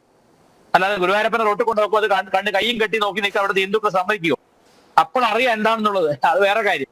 ഏതായാലും അറിഞ്ഞല്ലോ ശബരിമല സമരം പാളിപ്പോകുമെന്നും ശബരിമലയിൽ നിങ്ങളൊരു ചുക്കും ചെയ്ത് ഞങ്ങൾ സ്ത്രീകളെ ഇഷ്ടംപോലെ കയറ്റുന്നു കണ്ട് ലോകം വെറുക്കുന്ന 2 പേരെ ഇരുട്ടിന്റെ മറവിൽ പോലീസ് വേഷം ഇടിച്ച് കൊണ്ടുപോകാനല്ലേ പറ്റിയുള്ളൂ.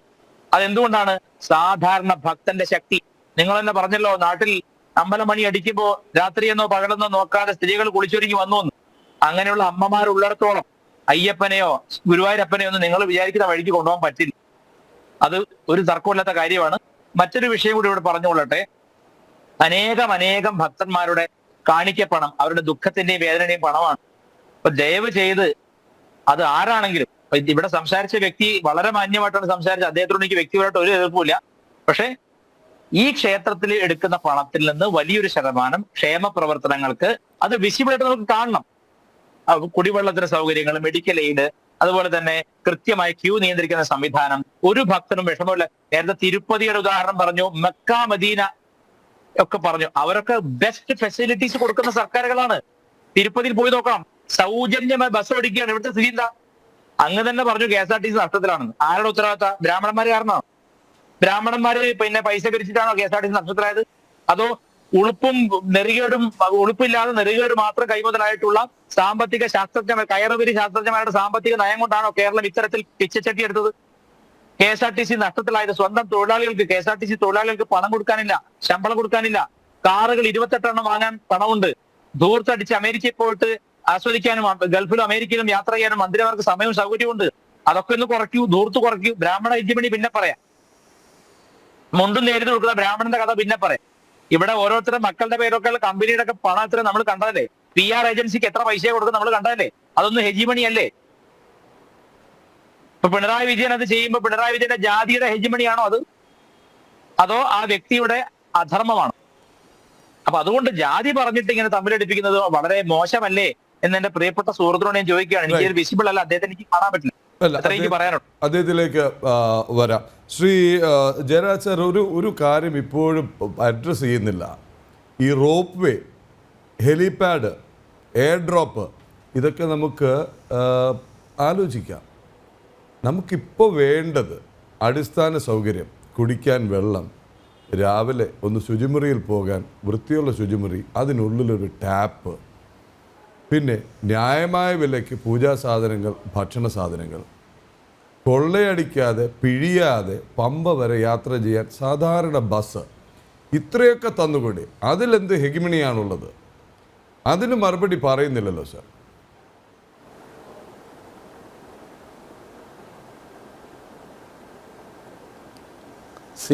സാധാരണ ഒരു കാര്യം നമ്മൾ മനസ്സിലാക്കേണ്ടത്, എപ്പോഴും നമ്മൾ കമ്പയർ ചെയ്യുന്നത് ഇസ്ലാമിനെയും ക്രിസ്ത്യാനിറ്റി ആയിട്ടാണ്. പക്ഷേ ഹിന്ദു മതം എന്ന് പറയുന്നത്, അല്ല ഹിന്ദുയിസം എന്ന് പറയുന്നത്, മതമെന്ന് ഞാൻ പറയുന്നില്ല, ഹിന്ദുയിസം എന്ന് പറയുന്നത് ഒരു പേഗൻ റിലിജനാണ്. 33 കോടി ദൈവങ്ങളും തൂണിലും തുരുമ്പിലും എല്ലാ സ്ഥലത്തും ഇരിക്കും എന്നൊക്കെ കരുതുന്ന ഒരു വിശ്വാസി ജനതയാണ് ഹിന്ദു സമൂഹത്തിലുള്ളത്. അവരെ എങ്ങനെയാണ് സെമിറ്റിക് മതങ്ങളുമായിട്ട് കമ്പയർ ചെയ്യാൻ പറ്റുന്നത്? അവരെ എങ്ങനെയാണ് സെമിറ്റിക് മതങ്ങളുടെ അധ്യക്ഷന്മാരും ഇവിടുത്തെ പൂജാരിമാരും ഇവിടുത്തെ തന്ത്രിമാരെയും കമ്പയർ ചെയ്യാൻ പറ്റുന്നത്?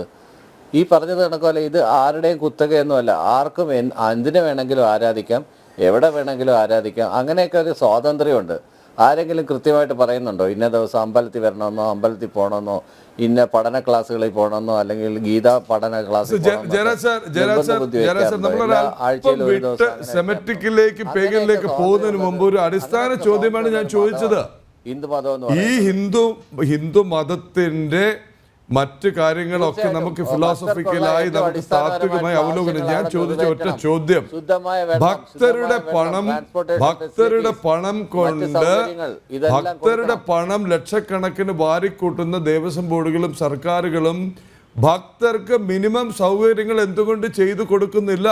അത് മനഃപൂർവ്വമാണോ? നിങ്ങൾക്ക് ഇതൊക്കെ മതിയെന്നാണോ? നിങ്ങളുടെ പണം മാത്രം മതിയെന്നാണോ? അതിനങ്ങ് മറുപടി പറയുന്നില്ല. കുടിവെള്ളം കൊടുക്കൂ സാർ, ന്യായമായ ചാർജിന് ഗതാഗത സൗകര്യം ഒരുക്കൂ സാർ, ശുചിമുറിയിൽ വെള്ളം കൊടുക്കൂ സാർ, വേറൊന്നും വേണ്ട. അതിനങ്ങ് മറുപടി പറയുന്നില്ല. മറ്റൊരു ചർച്ച നമുക്ക് ആകാം, മതങ്ങൾ തമ്മിലുള്ള കമ്പാരിസൺ നമുക്ക് ആകാം, മതപഠനം നമുക്കാവാം, പക്ഷെ ഇതിന് മറുപടി പറയൂ സാർ. ഒരൊറ്റ കാര്യം ഞാൻ പറഞ്ഞോട്ടെ, ഒരു കാര്യം പറയാൻ എനിക്ക് അവസരം തരൂ സാർ. പറയൂ. ഞാൻ പറയാം, ഇതിന് പറയാം. അതാണ് ഞാൻ തുടക്കത്തിൽ പറഞ്ഞത്. 20 ലക്ഷം രൂപയിൽ കൂടുതൽ ഒരു സമയം ചെലവാക്കാൻ പറ്റാത്ത ഒരു സാഹചര്യത്തിലാണ് ശബരിമല പോകുന്നത്. അല്ലെങ്കിൽ അതിന് കോടതി ഉത്തരവ് വേണം. ആ കോടതി ഉത്തരവിൻ്റെ കടമ്പ കടന്നെങ്കിൽ മാത്രമേ ഈ പറയുന്ന കണക്കോലെ ഫാസ്റ്റായിട്ട് ഡെവലപ്മെൻറ്റ് ചെയ്യാൻ പറ്റൂ. ഈ പറഞ്ഞ കണക്കോലെ പൈപ്പുകൾ സ്ഥാപിക്കാനും മറ്റു കാര്യങ്ങൾ ചെയ്യാനും ലിമിറ്റേഷൻസ് ഉണ്ട്. ആ ലിമിറ്റേഷൻസിനകത്ത് നിന്നുകൊണ്ട് തന്നെയാണ് അവിടുത്തെ നിർമ്മാണ പ്രവർത്തനങ്ങൾ നടത്തിക്കൊണ്ടിരിക്കുന്നത്.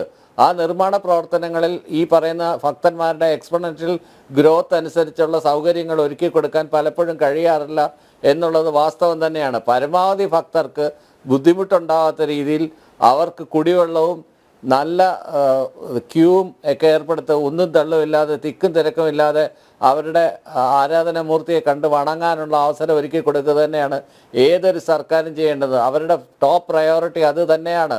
ആ പ്രയോറിറ്റിയിൽ നിന്നൊന്നും ആരും മാറിപ്പോകുന്നില്ല. ചെറിയ ചെറിയ വീഴ്ചകളൊക്കെ ഉണ്ടാകും. കാര്യം ഇത്രയധികം ജനങ്ങൾ വന്ന് മറിയുന്ന സ്ഥലമാണ്.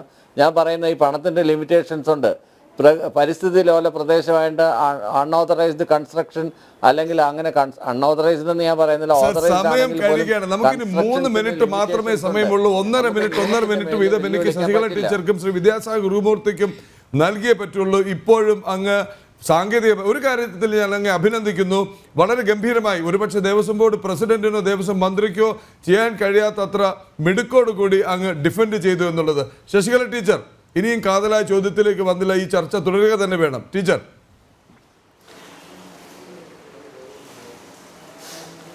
ഇവിടെ ഇപ്പോൾ പറഞ്ഞു അവിടെ പരിമിതികളുണ്ട്.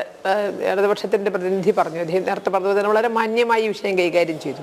പരിമിതികളുണ്ട്, വനഭൂമി വിട്ടുകിട്ടാനുള്ള പരിമിതികളുണ്ട്, പരിസ്ഥിതി ലോലമാണ്. അങ്ങനെയാണെങ്കിൽ ഞാനൊന്ന് ചോദിച്ചോട്ടെ, ഇപ്പോൾ റോപ്പ് വേ പ്രഖ്യാപിച്ചു കഴിഞ്ഞു. അപ്പോൾ എങ്ങനെയാണ് കടലാസുകൾ വേഗം നീങ്ങുന്നത്? റവന്യൂ വകുപ്പ് ഭൂമി കൊടുത്തുകൊണ്ട് വനം വകുപ്പിൽ നിന്ന് എടുക്കുന്ന ഭൂമിക്ക്, റോപ്പ് വേക്ക് വേണ്ടി എടുക്കുന്ന ഭൂമിക്ക് പകരമായി റവന്യൂ വകുപ്പ് ഭൂമി കൈമാറ്റം ചെയ്യാം എന്ന് വാഗ്ദാനം ചെയ്തു കഴിഞ്ഞു. അപ്പോൾ വേണമെങ്കിൽ ചക്ക വേരുമ്പലും കായ്ക്കും, വേണ്ടാന്ന് വിചാരിച്ച കൊമ്പത്തും കായ്ക്കില്ല. ആ വേണ്ട എന്ന് വെക്കുന്നിടത്താണ് ഈ ചർച്ചയുടെ പ്രസക്തി നിൽക്കുന്നത്. എന്തുകൊണ്ട് വേണ്ട എന്ന് വെക്കുന്നു?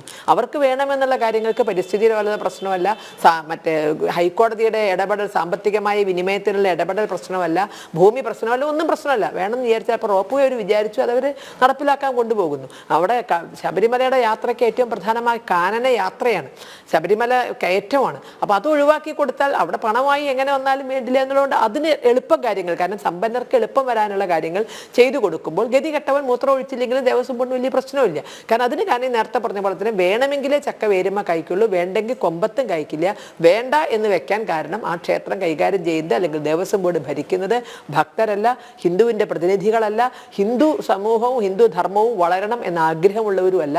അപ്പം നമ്മുടെ ഒക്കെ പരിശ്രമം അത്തരം ആഗ്രഹമുള്ളവരുടെ കൈകളിലേക്ക് ഇത് എത്തിക്കുക എന്ന അന്ന് മാത്രമേ ഇതിന് ശാശ്വതമായൊരു പരിഹാരം ഉണ്ടാവൂ. Shri Vidyasagar Gurumurthy, last word. എനിക്ക് ഇത്രേ പറയാനുള്ളൂ. നമ്മുടെ ജയരാജ് സാർ പറഞ്ഞാണ് അവിടെയൊക്കെ ഈ ക്രിസ്തുമത ഇസ്ലാമതത്തെയൊക്കെ എന്തിനാ നമ്മൾ കമ്പയർ ചെയ്യുന്നത്? സാറും കമ്പയർ ചെയ്തല്ലോ മക്കയിലെ സൗകര്യങ്ങൾ, അത് ഇസ്ലാം മതത്തിന്റെ. അപ്പൊ ഞാൻ ഇത്രേ പറഞ്ഞുള്ളൂ. ഞാൻ പറഞ്ഞ അതല്ല, ഇവിടെ ഒരു കുത്തഴിഞ്ഞ ആരും കയറി വരാം എന്തും ചെയ്യാന്നുള്ള മതമല്ല. കൃത്യമായ ഈ ക്ഷേത്ര സംവിധാനങ്ങൾക്ക് തന്ത്രശാസ്ത്രത്തിലെ പ്രമാണം അനുസരിച്ച് വളരെ ചിട്ടയോടുകൂടി കാര്യങ്ങൾ ചെയ്യുന്ന സ്ഥലമാണ്. എപ്പോഴെങ്കിലും വന്ന് നട തുറന്ന് എന്തെങ്കിലും ചെയ്യല്ലോ. കൃത്യമായ തന്ത്രശാസ്ത്ര പ്രമാണം വെച്ചിട്ട് തന്നെയാണ് ഹിന്ദുമതത്തിന്റെ ക്ഷേത്രങ്ങൾ പ്രവർത്തിക്കേണ്ടത്. അല്ലാതെ എന്തുമാവാം ഇവിടെ ഹിന്ദുമതം അല്ലേ അങ്ങനെ പറയുന്നതിൽ യാതൊരു അർത്ഥവുമില്ല. അത് വെറും പഠിക്കാത്ത പറച്ചിലാണ്. പിന്നെ സെമിറ്റിക് മതങ്ങളോട് എന്തിനാ കമ്പയർ ചെയ്യുന്നത്? ഞാൻ ചോദിച്ച ഒരു ചോദ്യത്തെ അദ്ദേഹം അങ്ങ് ഉത്തരം പറഞ്ഞില്ല. ആരാണ് ഗുരുവായൂർ അമ്പലം ആക്രമിക്കാൻ വന്നത്? ഇസ്ലാമിക ശക്തികളാണ്. അപ്പൊ തീർച്ചയായിട്ടും ഹിന്ദുക്കൾ എന്തുകൊണ്ട് ഡിഫൻസ് എടുക്കേണ്ടി വരുന്നു? ഇങ്ങനെയുള്ള അക്രമികൾ ഇവിടെ ചുറ്റും വസിക്കുന്നുണ്ട്. അതുകൊണ്ട് തന്നെ അപ്പൊ ഈ ധർമ്മത്തിന്റെ ക്ഷേത്രങ്ങളെ നന്നായി നോക്കി നടത്താൻ പറ്റുമെങ്കിൽ മാത്രം നിങ്ങൾ ദേവസ്വം ബോർഡിൽ ഇരുന്നാൽ മതിയല്ലോ. നിങ്ങളെ ആരും നിർബന്ധിച്ചോ? ഇവിടെ ഭക്തന്മാർക്ക് കൊടുക്കൂ. ഹിന്ദു മതത്തിനും ഒരു അടിസ്ഥാനമുണ്ടെന്നും ഇത് സ്വധർമ്മമാണെന്നും വിശ്വസിക്കുന്ന 10,000 ലക്ഷങ്ങൾ കോടികൾ ജനങ്ങളോടുണ്ട്. അതുകൊണ്ടാണ് ശബരിമലയിൽ തിരക്ക് വരുന്നത്. അതുകൊണ്ട് അങ്ങനെ ആരാധിക്കുന്നവർക്ക് വേണ്ടുന്ന സൗകര്യങ്ങൾ ഒരുക്കി കൊടുത്തിട്ട് ഈ തത്വശാസ്ത്രമൊക്കെ പറഞ്ഞാൽ കൊള്ളാം. അല്ലാതെ ഹിന്ദുമതം കുത്തഴിഞ്ഞൊരു മതമാണ്, പോപ്പുകളുടെ മതം വളരെ കെട്ടുറപ്പുള്ള മതമാണ്, അവർക്ക് എന്തു ആവാം, ഈ രീതിയിലൊന്നും പറയരുത്. സ്വന്തം മതത്തെ അവഹേളിക്കുന്നത്, സ്വന്തം ധർമ്മമാണെന്ന് വിശ്വസിച്ചുകൊണ്ടാണ് പറയുന്നത്. സ്വന്തം ധർമ്മത്തെ അവഹേളിക്കുന്ന പെറ്റമ്മയെ കുറ്റം പറയുന്ന പോലെയാണ്. അതുകൊണ്ട് ആ തെറ്റ് ആരും ചെയ്യാതിരിക്കട്ടെ. ഇനിയെങ്കിലും ഈ കൊല്ലം ഏതായാലും പാഴായി. ഈ കൊല്ലം പരിപൂർണ പരാജയമായി. കഴിഞ്ഞ കൊല്ലവും പരാജയമായിരുന്നു.